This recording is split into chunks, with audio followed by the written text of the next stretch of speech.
দেন sir, আমার পার্সেলটা ready হচ্ছে।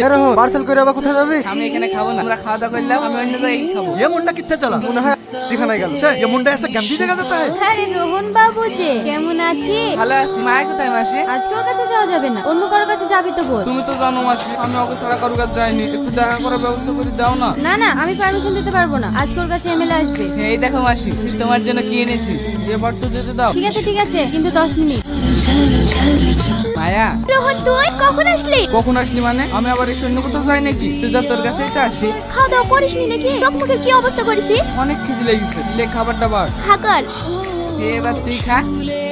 মায়া, তোর খারাপ লাগে না সব কাজ করতে? কি করব বল, কাজ না করলে কি পেট চলবে? চলবে, ঠিক চলবে। তুই শুধু এসব ছেড়ে দিয়ে আমার হাত ধর, আমি তোকে রানী করে রাখি। এই কথাগুলো গল্পে শুনতে ভালো লাগে রে, বাস্তবে হয় না। কেন হবে না? আমি তোকে বিয়ে করে তোর সাথে সংসার করতে চাই। আমার মতো মেয়ের সঙ্গে তুই সংসার করবি? হ্যাঁ করবো, আমি তো আগেও বলেছি তোকে আমি ভালোবাসি। ভালো তো আমিও তোকে বাসি রে, কিন্তু তোর জীবনটা কিভাবে নষ্ট করব বল?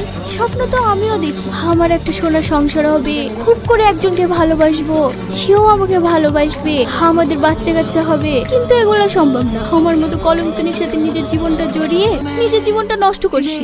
একদম উল্টো পাল্টা বকবি না। মানুষ তো পেটের দিয়ে সব করতে বাধ্য। তোর ভাগ্য তোকে এখানে এনেছে, তুই তো ইচ্ছা করে আসিস নি। তাই বলি তুই আমার মতো কলঙ্কিনীকে আপন করে নিবি? হ্যাঁ করবো, আমি তোকে ভালোবাসি।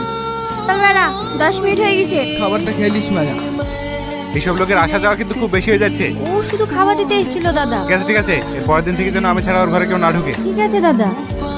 আরেকবার ভেবে দেখ। খাবার কিছু নাই ভাই, আমি আমার লরিটা বেচে দেবো। তোকে সেই ছোটবেলা কি দেখছি আব্বার কাছে কাজ করি অনেক কষ্ট করে লরিটা কিনি, হঠাৎ করে বেচা ঝুঁকুট লোকে নেই। আমার টাকার খুব দরকার ভাই। তাই বলি তুই শখের লরিটা বেঁচে দিবি? আমি তো আর মরি যাচ্ছিনি, উপরাল্লার সাথে থাকলে আবার কিনবো। তো এখন আমাকে লরিটা বেচতেই হবে। ঠিক আছে আমি টাকা দিচ্ছি। মায়া, মায়া কোথায় তুই? দেখ আমি তোকে নিতে এসেছি। কি উল্টোপাল্টা বকছি? মাথাটা তো খারাপ হলো নাকি? মাথা আমার খারাপ হয়নি দিদি, তোমার হবে। টাকা? হ্যাঁ দিদি, আমি মাইকেল নিতে এসেছি। তোমার যা টাকা লাগবে সব এখানে আছে। কিন্তু আবার কিন্তু কিসে? ওকে নিজের মতন বাঁচতে দাও। ঠিক আছে, আমার তো টাকা পেলে হলো। জামায়া, নাগরের সাথে অ্যাশ কর।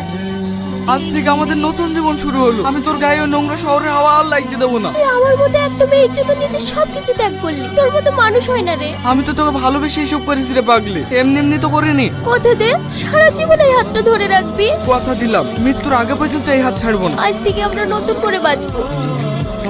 বাহ, রান্নাটা তো বেশ মজার হয়েছে। ভাবির হাতে রান্নার জবাব নেই। কতটা ভালো না? ভাইয়ের পাত তো ফাঁকা হয়ে গেছে, এখন রুটি তুলতে। না না, আর খেতে পারবো না। কোথায় যাচ্ছ ভাবি? এই তো একটু বাজারে যাচ্ছি।